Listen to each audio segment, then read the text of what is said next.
Good evening and welcome to the Pompey Politics Podcast. I'm Ian Tiny Morris. And I'm Simon Sansbury.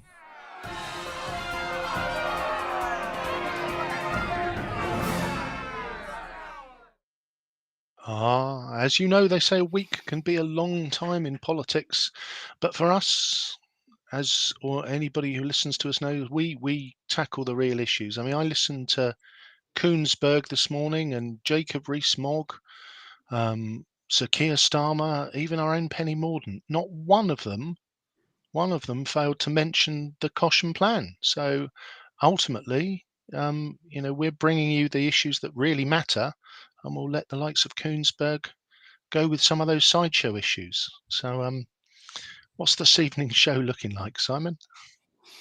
So this evening's show is we're looking into visions of not Christmas future, but Cosham future. So we've got three councillors that are definitely not ghosts or spectral apparitions. So we're joined by Cllrs Steve Pitt, Councillor Asghar Shah and Councillor Lee Mason. The latter of the two, so the last two are two of the three Cosham councillors. So we're going to be talking about what is the idea for, what's the big idea for Cosham? What are you talking about? So shall I, good evening and welcome, gentlemen. Thank you very much for sparing your Sunday evening. Hello. It's at that point where if there's dreadful silence. It's lovely to see three parties unite just to terrify the hosts. That's, I think, that is the sort of consensus politics that we simply can't get behind. Yeah, that's fine. It's not like we've terrified any of them at any point over the last 3 years. So thank you very much all for coming on. So I'll give us a bit of a lead in to Cosham, just in case there is anybody out there that doesn't understand Cosham or know what we're talking about.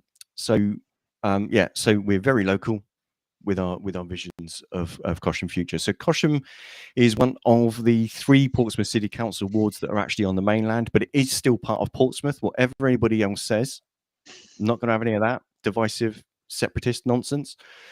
It's bordered by the M27 and Portsdown Hill, with a train station on the main line to London. The 130-acre council-owned office park Lakeside sits within the ward, and its main shopping area, Cosham High Street, is partly pedestrianised with a mixture of high street chains like Tesco, Iceland, Boots, as well as a strip of independent shops and eateries. There are older residential areas to the east of the high street, but those are supplemented by more recent ones of the White Estate and the Wimmering Estates to the west of the High Street.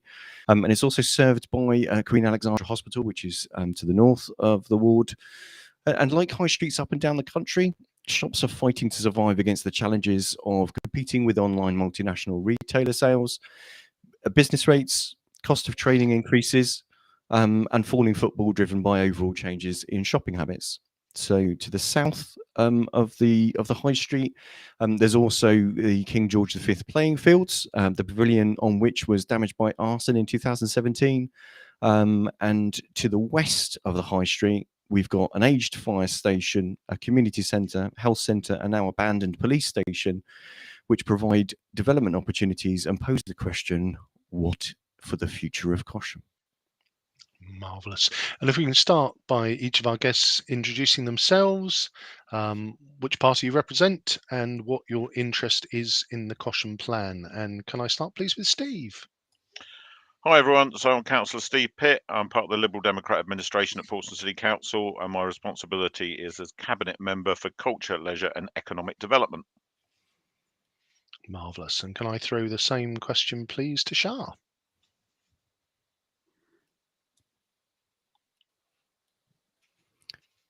You appear to be on mute, mate.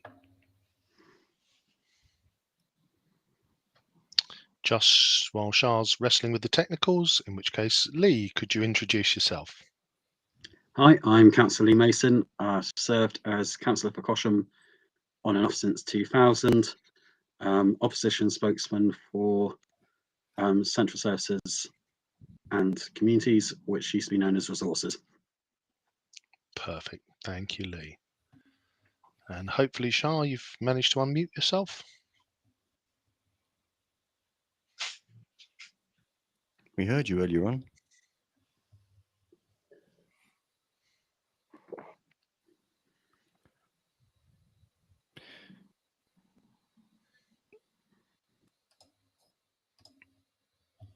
No.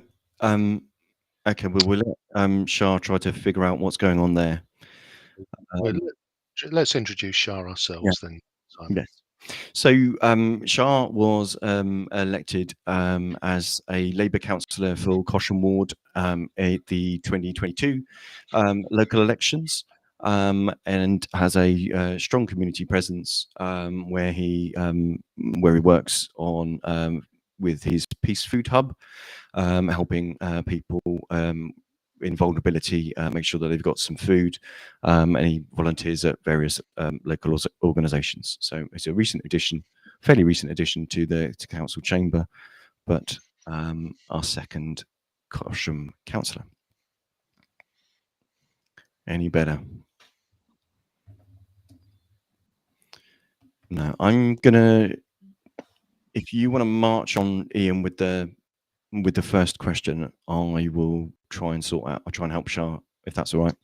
Yep, certainly. So, Steve, if you can start just by outlining in terms of, you know, the council's involvement in what we know to be the Cosham plan. Give us a bit more detail and kind of what's behind the thinking of the Cosham plan as a whole.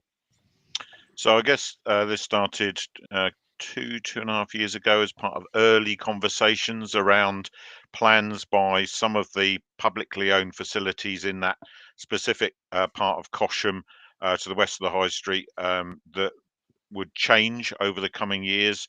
And when that happens, and there's different ownerships, but all within what we call one public estate. Oh, I'm getting a feedback now that wasn't before. When that's called something we refer to as one public estate. So the different public sector bodies enter into a conversation and look to see whether there's a strategic opportunity for a general repurposing across a wider site. So in this case, as you mentioned earlier, it's the fire station, which is relocating over to the other side of the road. There's also the police station, the health centre, the community centre, a car park. How can we look at that overall site strategically to see if there's a wider opportunity for some redevelopment that will benefit the local area? At the same time, the council's, of course, working through its local plan, and where housing allocations can happen, which feeds into this process. There's also the wider regeneration happening around KG5 with the new football hub there. King George V playing fields for the uninitiated, and also the further opportunity in the south of the Cosham area around this new multi-transport hub, which is partly fed through what's known as the South East Hampshire Rapid Transit, or CERT scheme, to improve connectivity and services along there. And obviously, as you also already mentioned, how that might link in with Lakeside, the International Port, Queen Alexandra Hospital, etc. So that's how the conversation started, and that discussions progressed. Most recently with an agreement with the Police and Crime Commissioner that we will have an option on the police station. There's been some recent reprioritization around exactly when that would happen, but we've all agreed that we can retain an option on that, and similarly with the fire station, and that's unlocked the service's ability to build a brand new fire station for Cosham, which is obviously something that we all want to see achieved. So I think that's probably enough of the background for now, and the rest of it we can cover in detail during the rest of the evening, I think. Perfect. And just if I'm bringing Lee, kind of how do you view the sort of the plan as a whole?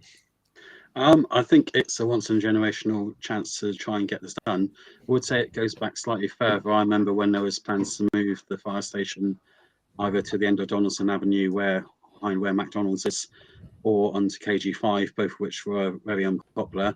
And there was talks then about how we could have a big redevelopment in the centre and how it could affect Tesco's and Tesco's car park. We've also had it with the police station when it's released land. We've had the developer Peeler's Gate, and there was talk about shutting the community centre then, and we had the big fight to try and save it. And there's been various different games. So I think it has been ongoing, and it's probably long before I got involved as well. It's been one of those ever-present things. It'll be great if we can get it tied up and have something that's benefit for the community. but I'm also cautious that it does need to be a benefit because it will last a long time, hopefully slightly longer than Portsdown Park did, which was up for about 15 years. So, but no, it's a important strategy. It needs to be got right, and I think it's important not to rush it. It is to get it done. I think we've got Shah back now, Ian. Marvellous. So Char, hopefully you heard the other two guys. Your thoughts generally about the Cosham plan itself. Thank you so much. Actually, first of all, I would like to say this is a very big project, and obviously it's going to take time. And I do take it like this. This is a development. Development is anything. Development means positive for the community, positive for the area. The plan is very big. It's going to take time. And I would say because the plan is very big, so we need to make the communication between the PCC, Portsmouth City Council, and the community a bit better. Better communication will give better result, and I think I'm waiting for that better and positive result. Hopefully will be better, but communication needs to be a bit better for the area with the community in Cosham. Okay, that's great. So should we move on to what is the idea? What is the plan? If I can ask that first to Steve. So suggested? As I mentioned just now, the plan is around housing and other community assets and facilities that could be provided.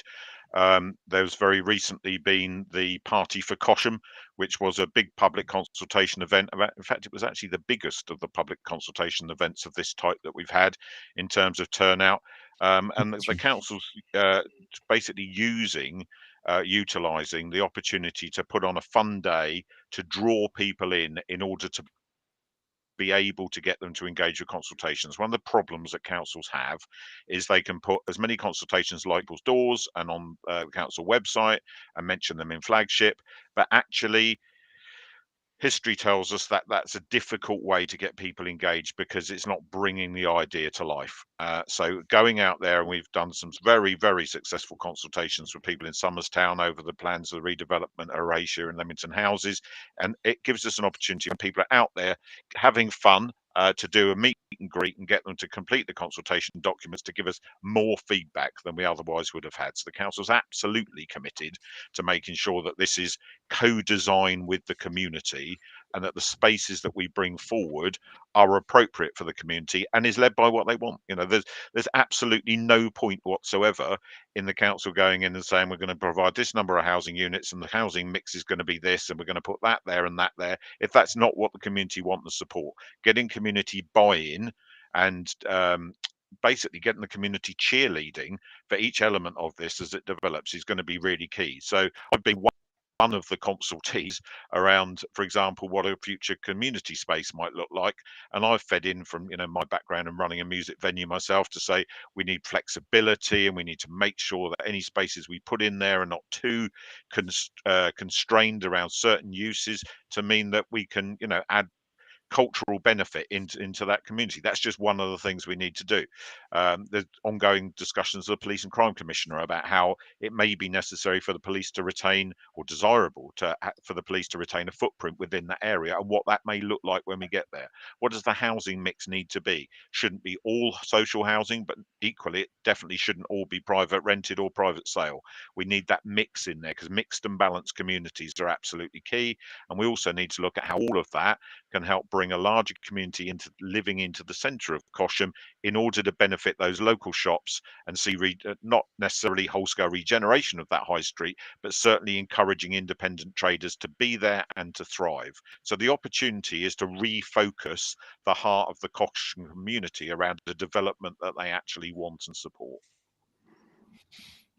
Thank you, Steve. I'm conscious that whether it's worth asking Lee and Shah to add more to that, or whether that's best to pick up on the next question.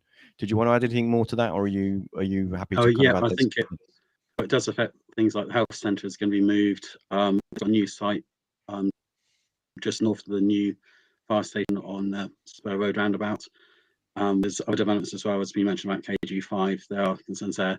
I'm pleased to hear Steve saying he's going to be taking on board what has been saying, because when it was first introduced, I know Gerald was very much pushing, saying, oh, it'll be between 800 and 900 houses, or properties, never houses. And then we were threatened with, oh, it could go up, it could be 1,000.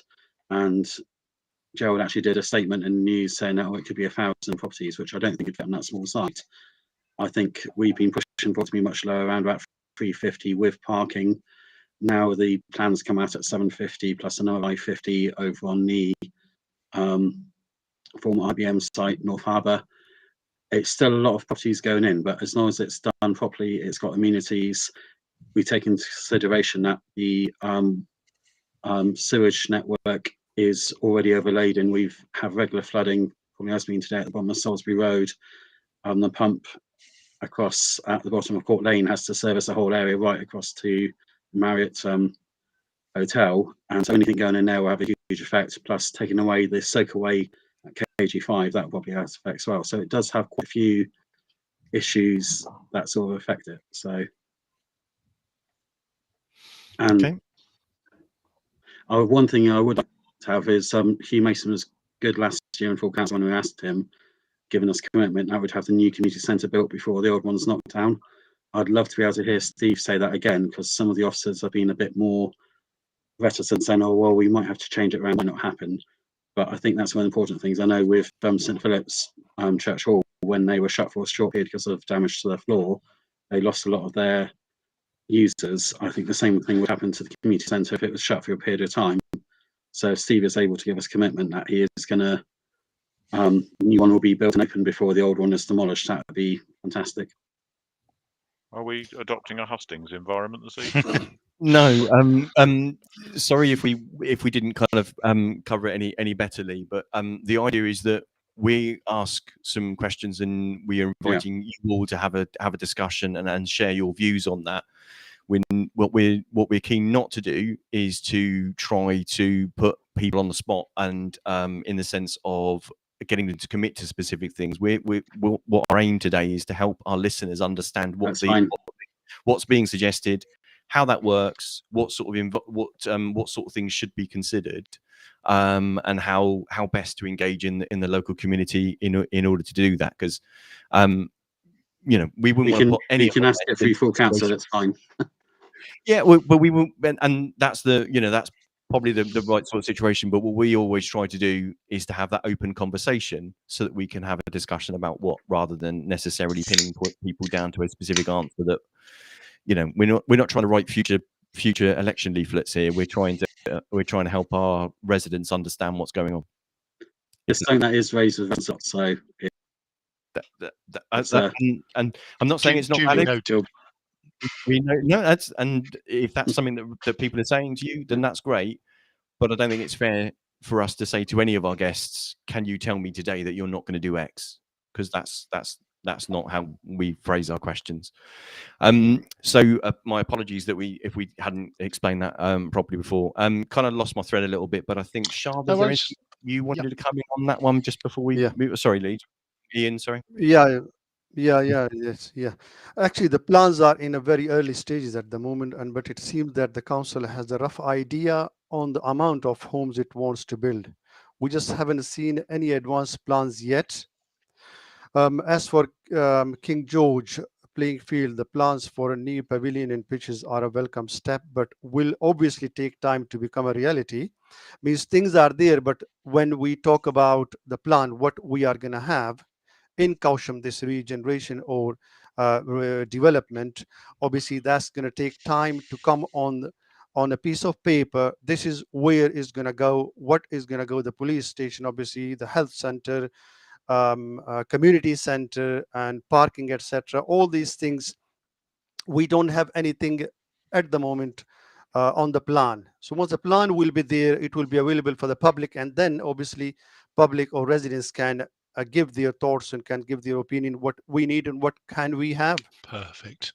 Thank you, Charles. So obviously with the development of this magnitude, it's extraordinarily complex. It is very sort of reassuring to hear that the police station now forms potentially part of that plan. So, there is now a joined up tranche of land that sort of runs from the health centre through to the fire station, the community centre.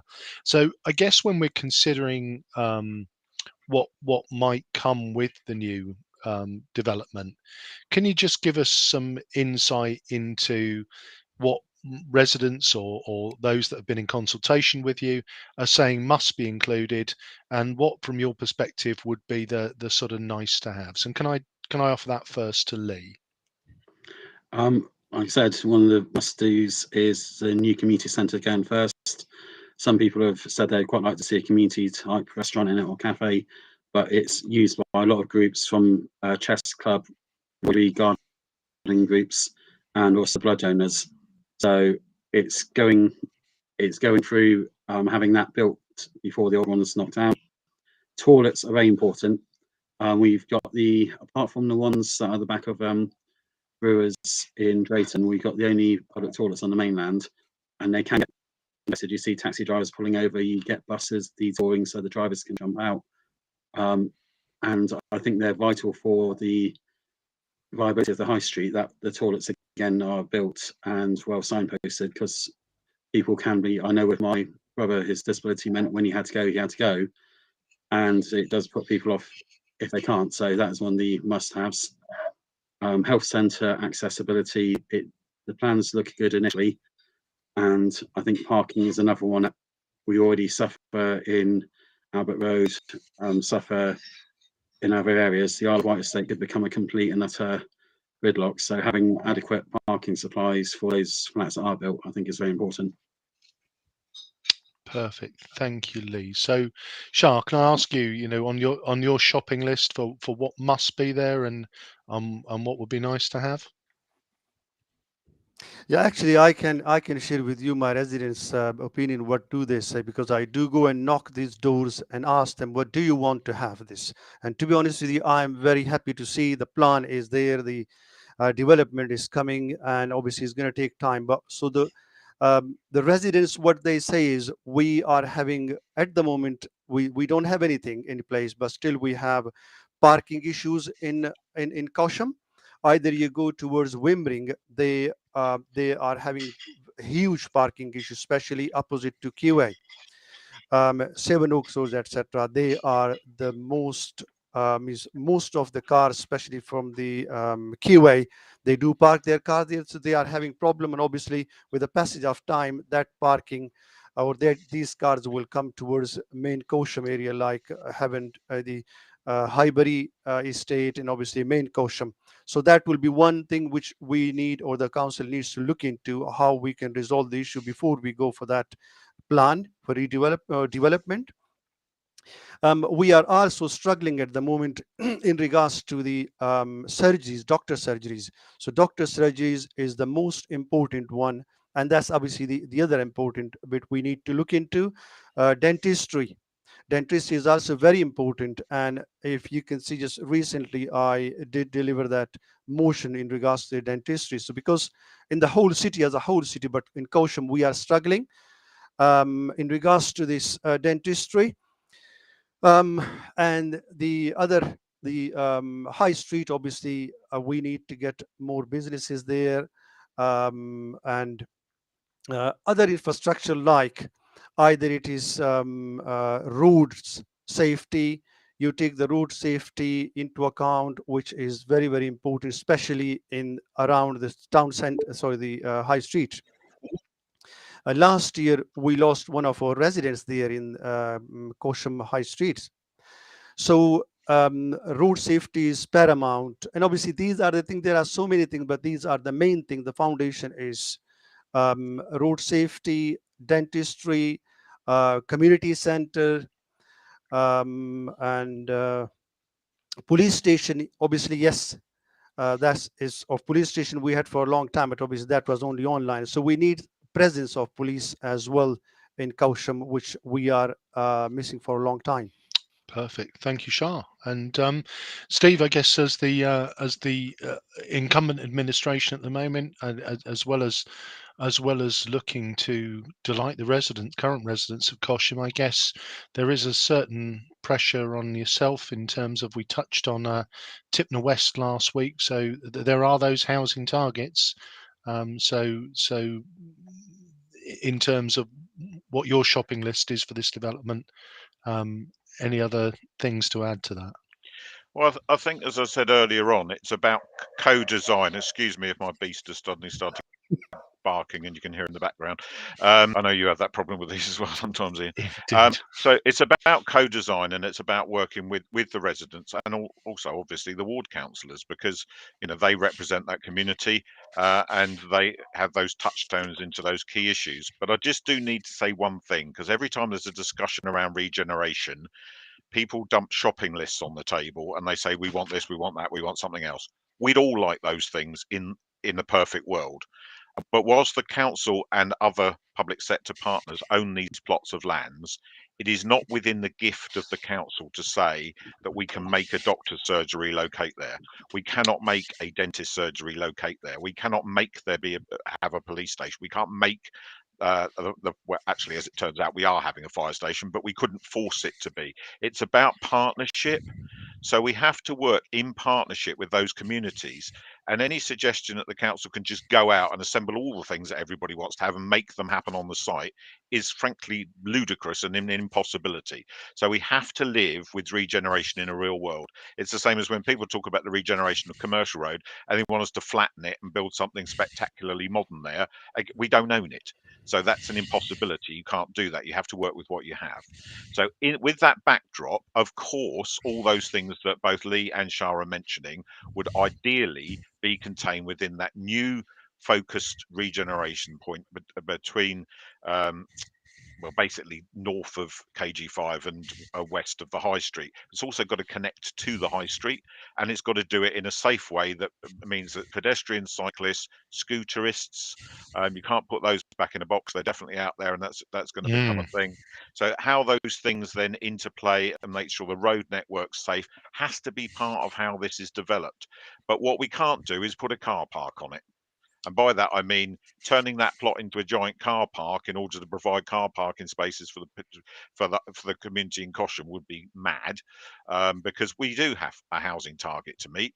Yes, it's got to be done to make sure that it's got good access to public transport. It's right near a train station. It's on a bus route. The bus connectivity is going to improve through the CERT scheme. But if you look at what's being proposed for the city centre north development, it's certainly not one parking space per housing unit or anywhere close to it. And I would be absolutely lying to you to say that we would be able to get to that kind of number. What we do have to do is meet government housing target, because we were told a couple of days ago by the former Prime Minister that he was going to look to remove top-down housing targets. I can't tell you as of today what the next Prime Minister, as of later this week, is going to say about the same thing. And a lot of that uncertainty is part of the problem here. The uncertainty about interest rates, the uncertainty about the cost of building materials, the uncertainty around the wider economy means that actually for me to sit here tonight and say we're going to do X, Y, and Z would be just silly. And if for any politician to sit in this seat anywhere in the country tonight and talk about redevelopment in terms of we're definitely going to do this, this, and this would be equally as silly.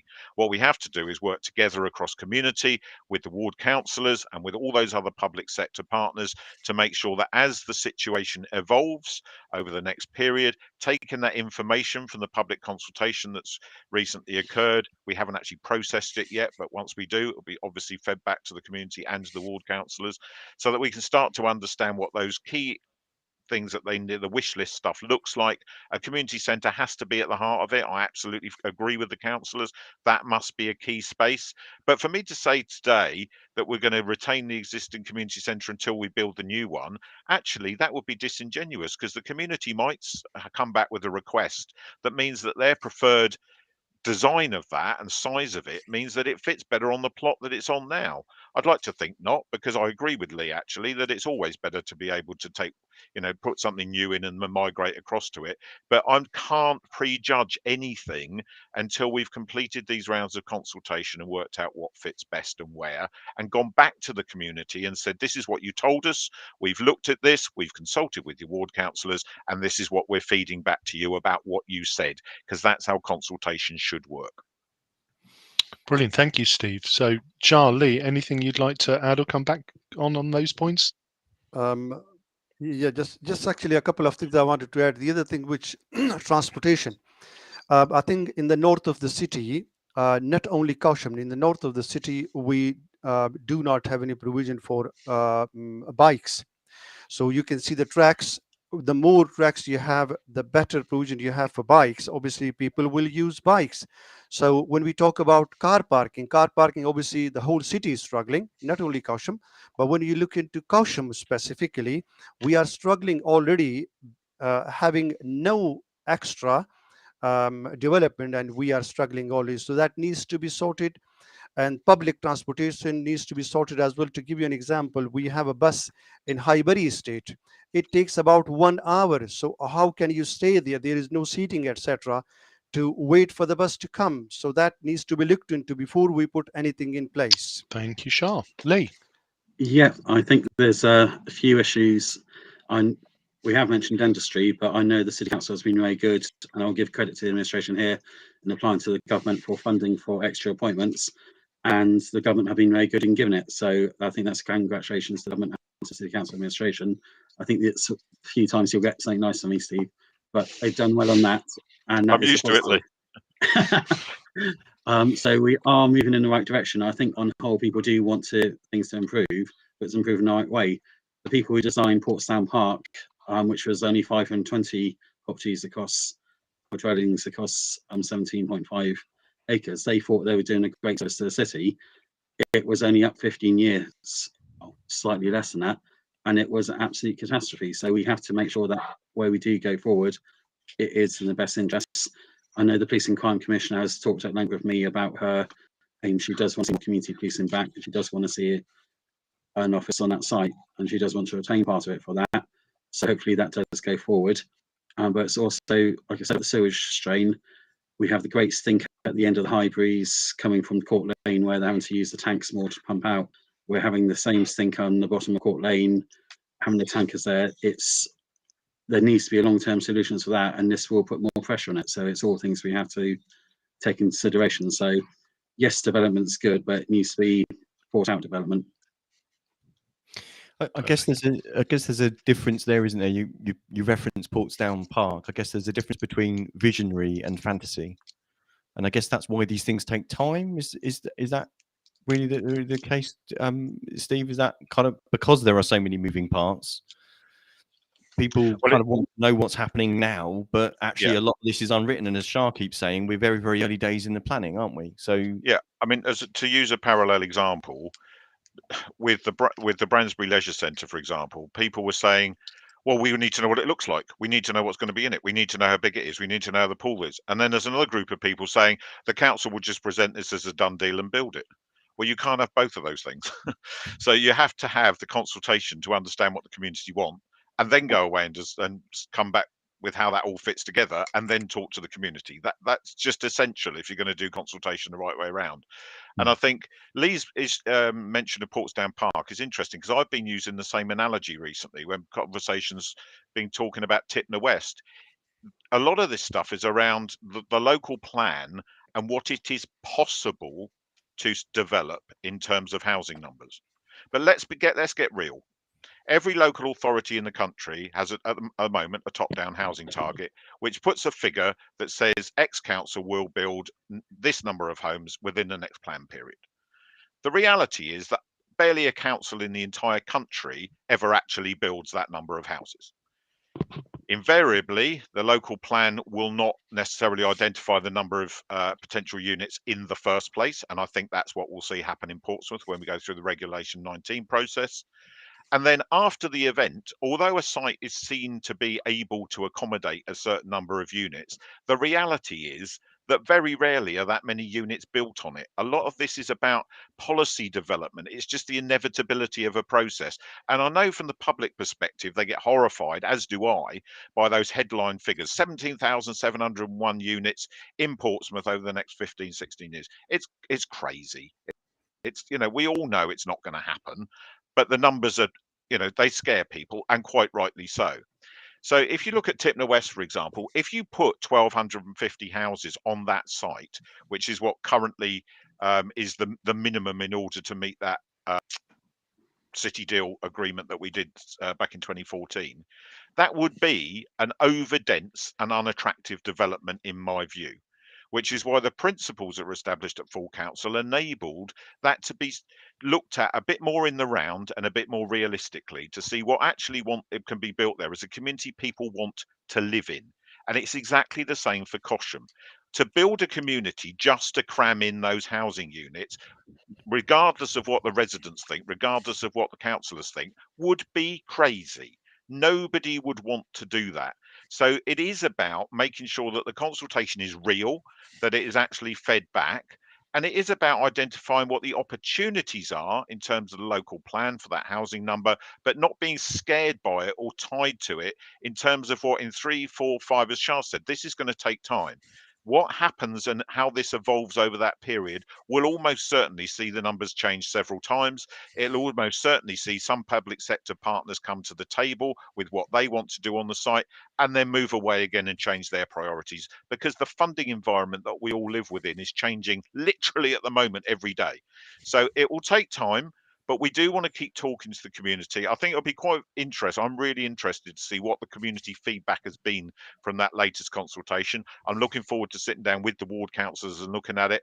And I think if we make this to some extent fun, it should be fun for the community to think about the art of the possible where they live. And by working together and having that conversation in an adult way, I think we can actually come up with something that people get excited by. Thank you, Steve. So I was just going to mention that we've got some comments here, and I'll just mention those. So we've got Sarah already referring to the questions around car parking and about parking or already being a development, and she hasn't heard anything more other than the proposed move of the fire station. We've also got Lee talking about the housing targets and how they relate to actually the amount of parking. We've got Andy talking again, raising the issue about primary health provision being an absolute must, especially for people with acute health issues, and it being really difficult to get a doctor's appointment. And I know we've spoken to that. And Cheryl saying again with the question about schooling. So all of these things, as you say, is that whole kind of infrastructure catch-22, isn't it? Of if there are more homes. And more families, more people, then there are obviously greater pressures on other services. Cheryl goes on to mention about the push for more sustainable transport and a concern about the Hilsey roundabout. I'll give you a bit of a chance to kind of come back on that. Lee, did you have something you wanted to say about that one? Yeah, I'll start with the roundabout first. The design for the Portsbridge roundabout, it is being changed to put lights in. The lights are supposed to be able to get traffic moving more and get more traffic through, which will make it easier. It's not designed to try and make it more difficult. It is designed to get moving. I know myself, Hannah and Matt had a lot to do with trying to get different bits changed, trying to get bits improved, trying to have the nib taken away as you come out of the Highbury estate. We're also very keen that people do get stuck coming out of the Highbury estate and do get stuck trying to get on the roundabout. So the new system and the buses will not need to have the separate lane on the roundabout. They will be allowed on and choose which lane they like. So we'll end up with 2 lanes going directly across the roundabout and the far side into Portsmouth. So having to double the number of lanes should actually improve it. So the actual design ideas, and we did work hard, and I know the 3 of us were very much involved with the planners trying to get little bits here and there changed. It should make it better. A lot of the flats at the moment in the high street do have parking. And when we had 6 Portsmouth Road built, they were told they're all going to be using sustainable transport. But we've seen that hasn't. People, they park in Knowsley Road, they park in surrounding areas, and it has caused problems. Our pressures on our healthcare But with a new healthcare building, that current one has got issues that can't be used because of asbestos, other problems within the build. So the new one should be fully up to date and for use. So whilst it's moving, it should actually give more provision. I'm with Cosham Park House, and I know how hard it is to get an appointment. Pretty much impossible to get an appointment these days. That is one of the problems that there will be for residents, and that needs to be thought about, and hopefully healthcare providers and doctor surgeries will be looking into that. And schooling as well is an issue, but with the new Trafalgar School, which initially it's in Hilsey, but it's a walk away. So I know a lot of residents from the Cosham do go across there, and they've liked the provision it's getting. So there are problems, but there are solutions as well if we work towards them. Okay, thanks, Lee. And I think that also kind of covers what was going to be our next question, which was what are the impacts of this kind of on the high street. So I'm going to go to the others just on those points, just if they had anything quickly to contribute on those before kind of just covering that quickly, if that's all right. So sorry, that's kind of thrown us a little bit off of track a tad. Sorry, Ian. So Shah, did you have anything more to say on that, based on the what we were saying about the comments? Obviously, about the roundabout, just Lee mentioned about that one. I think that needs to be sorted as well, because within especially Highbury Estate, we do have a very long queue in the morning and then coming back the same. So that needs to be looked into. And the other thing which I wanted to add was about the school. Obviously, the catchment area, we do have the school, but obviously that the school won't be enough for the residents in Cosham area. So that needs to be looked into as well. And the parking, again, I would say that is, if we can have, obviously we will have these housing, but obviously housing, we need to sort out the parking issue for the new development, plus about the schools that needs to be sorted out as well. And some, obviously there were comments, obviously those who are using cars, they can't just give they can't just stop their car, then they can take their bikes. Yes, that is right. So parking issue, and obviously but we need to do something about the bikes, and obviously their tracks.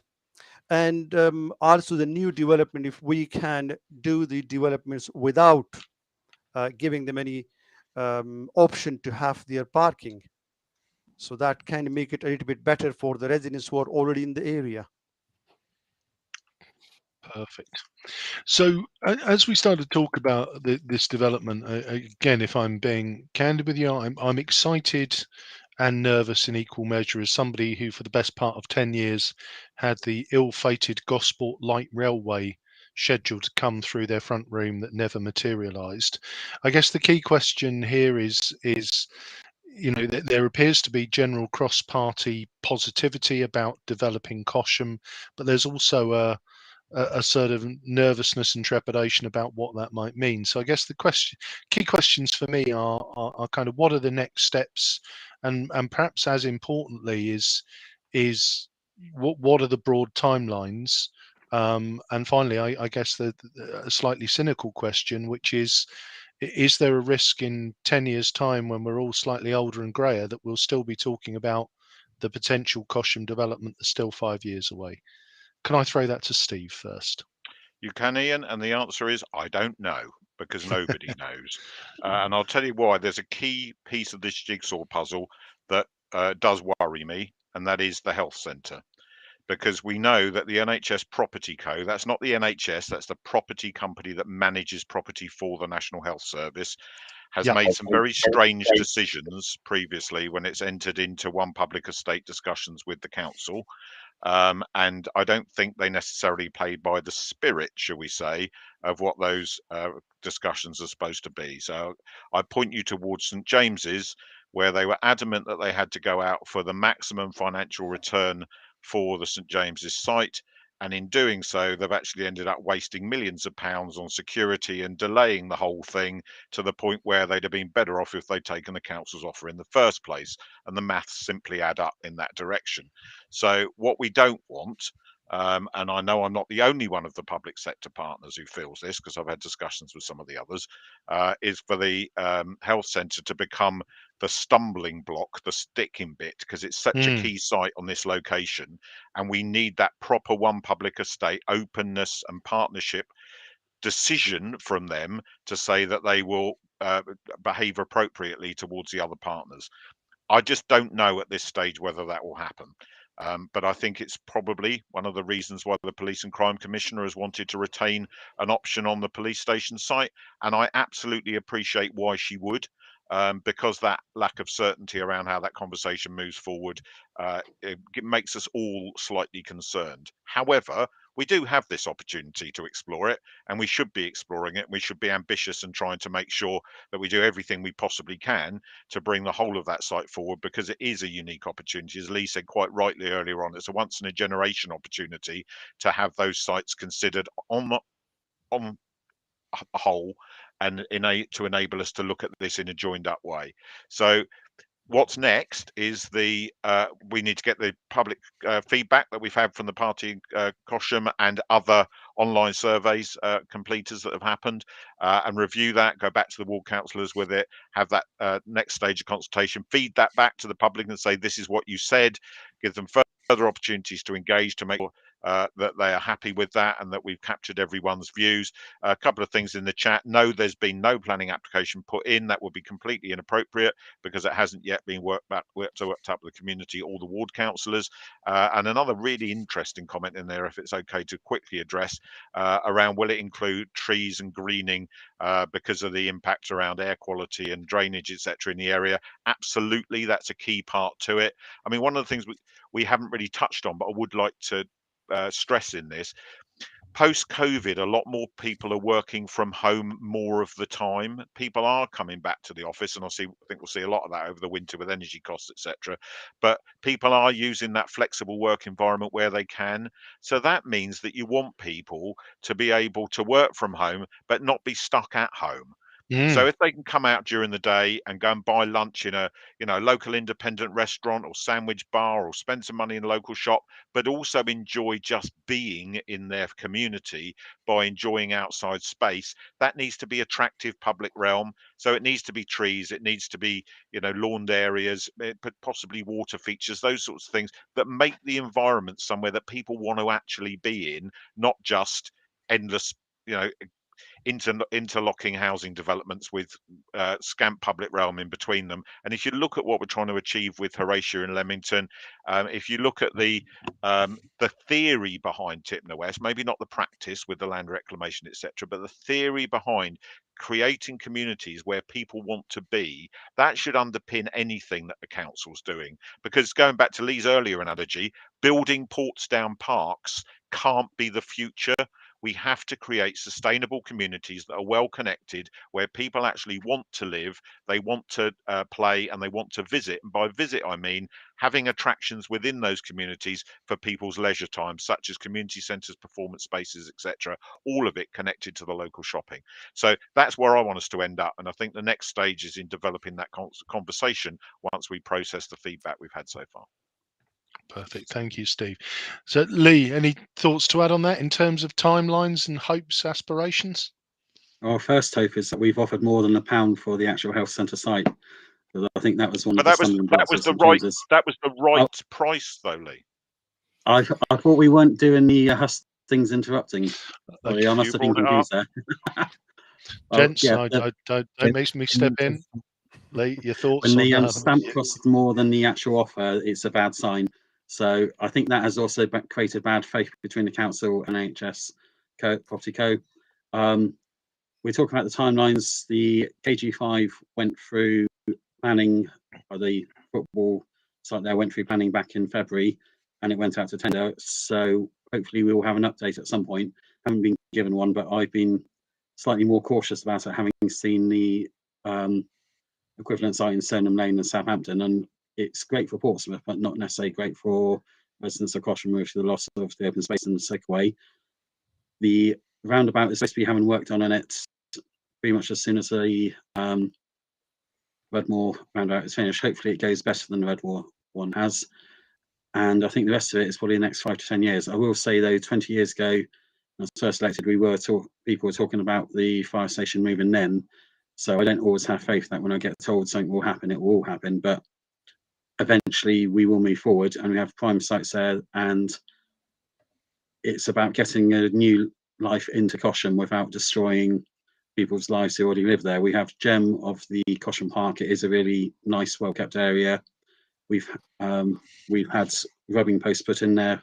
We often go in there, see families enjoying it. The tennis courts.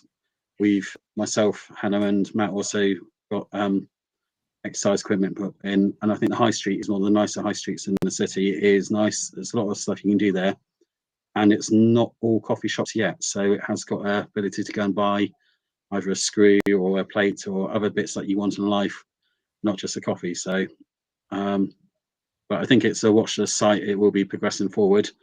Hopefully downturn of economy won't have too much of an effect on it, but we will still need housing. So fingers crossed. And finally, last by no means least, share your thoughts on timelines and hopes. Actually, again, I would say I'll go back to my first point, which I made is number one, nothing is at the moment on paper to see what is going to happen, what we are going to have where. So first of all, let these developments come on the paper. When we got it on the paper, residents asking me what we are going to have where, I don't know. So we need to have these things on the piece of paper first, and then we can think about what we have where we want to have. And obviously the time that will be also crucial as well. So obviously the PCC will give a time period of how much time it's going to take, and obviously the more time it take, it won't be good because the cost will go up, and obviously it's costing the Port Specific Council more, etc. means us, it will cost us. So obviously there will be a time limit, and there should be a time limit how much time it's going to take, and the less time it takes, the better we are. But communication before the plan, when we got the plan, then we can talk about the plan, what we are going to have and what we can have. But to be honest with you, there is nothing we can see what is going to go where, with developments we are going to have. So we are only assuming what is going to happen. Okay, so in terms of just a quick supplementary question, because we planned to touch on it in one of the earlier questions and skipped over it. We've talked about the King George V playing fields, and November the 2nd. So I think many people make an annual pilgrimage there for the fireworks, and obviously we had sort of music festivals there for a couple of years pre-pandemic.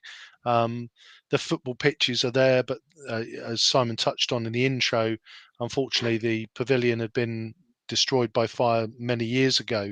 Is that a piece of work that can and perhaps should be able to advance ahead of some of the other developments? I'll throw that first to you, Steve, if that's all right. Yeah, absolutely. It's not linked intrinsically. It's linked in an informative way, in that we need to make sure all this fits together. But we're just going through yet another price review because, as you'll know, raw material costs by the sort of early part of this year have risen by over 20% for the EU. Yep. That's just what happened. Whether you like Brexit or not, it's a statement of fact, and it's affecting every single build project in this country. I think probably worth saying that as on being party political, because the Conservative chair of the local government association has raised it repeatedly in his weekly briefings with all councillors across the country and with ministers. It's threatening thousands of council building projects across England, Scotland and Wales. So really not very helpful, but we are where we are. But KG5 is pretty much there. It's almost certainly going to need a small extra contribution from the council, and it's probably going to need a little bit more money from funding partners as well, because that's happening with every single infrastructure project across the whole country right now. And headline rates of inflation of 10% aren't helpful either when the economy is being crashed by its own prime minister last month. But the in terms of getting on with it, we want to. Most of the money's there. It's worth saying, actually, £4 million of that money coming in from the Football Foundation, £1 million in from the Levelling Up Fund. Was a government initiative. We don't know if it still is, but it certainly was a government initiative. Very welcome to. And then the council, instead of I remember being harangued in full council meetings. Why aren't you repairing the pavilion? You've got the insurance money. Why aren't you repairing the pavilion? Because we held on to the money to leverage in the match funding, which we did and which we said we would do. And now that's enabled this huge extra investment to come into the area, providing all weather pitches to develop and be active and be diverted away from antisocial behaviour, which is what everybody wants. They want young people to be productive in engaging things, and that means community space in Cosham, but it also very much means living active lives and engaging in football on that site. A new hub and pavilion to give her not just the opportunity to get changed, but also to interact and provide other activities. So it is going ahead. We've got fireworks going ahead as normal this year, but then we're hoping to be building next year on the Cosham site. Planning permission is granted.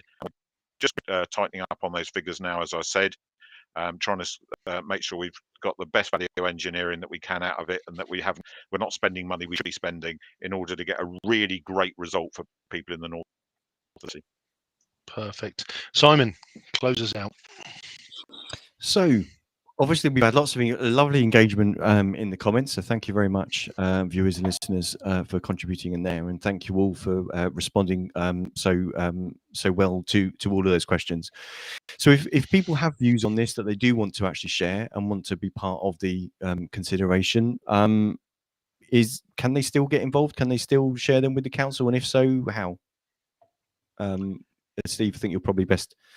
So the current round of consultation has just finished. It would have been a bit more of a gap had we had the sad death of Her Majesty, which meant that the Cosham party moved back.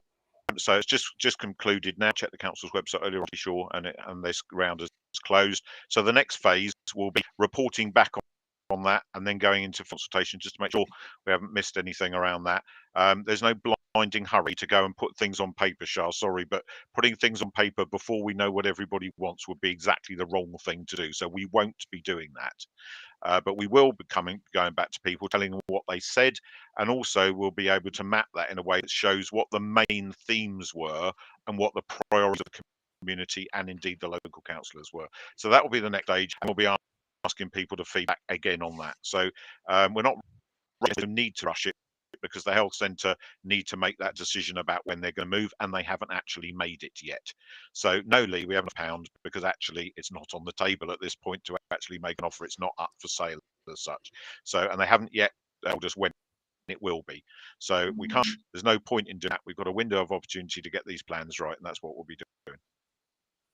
Okay, so if the consultation's just closed, obviously as local councillors, Shah and Lee, you've got your ear to the ground. If people have got any questions or thoughts on it, are they obviously are they good to contact yourselves? Yeah, it's something that the people do talk to us about on the doorstep. It's something that we do get emails about, something we do get letters about. So it is at the forefront of people's minds. When you go along to events, people are always asking for what's an update on this. So I think residents do need to continue to keep us informed, and we'll do our best to keep them informed of what we hear and when we hear it. Okay, that's great. I'll share a link to the contacts details from the council's webpage in the comments in a moment. Perfect. So thank you to everybody. You've been listening to the Pompey Politics Podcast. I've been Ian Tiny Morris, and our guests have been Steve. Oh, sorry, I forgot that bit. Cllrs Steve Pitt. Shah. Yeah, Asghar Shah, Council for Cosham. And Lee. Councillor Lee Mason, also Councillor for Cosham. And it wouldn't be a show without a cat in the live stream. And I've been Simon Sainsbury. And just to let you know that although we won't have a show next Sunday, we are needed to take the night off because of a commitment. But we are sorting out an emergency podcast tomorrow night, Yep. because there's something going on. I don't know if anybody's heard about anything, but there's something going on in Westminster at the moment.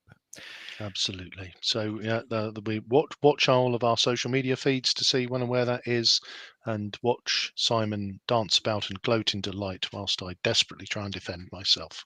It'll be fun for all the family. Indeed. Thanks very much. You were listening to the Pompey Politics podcast. Thank you.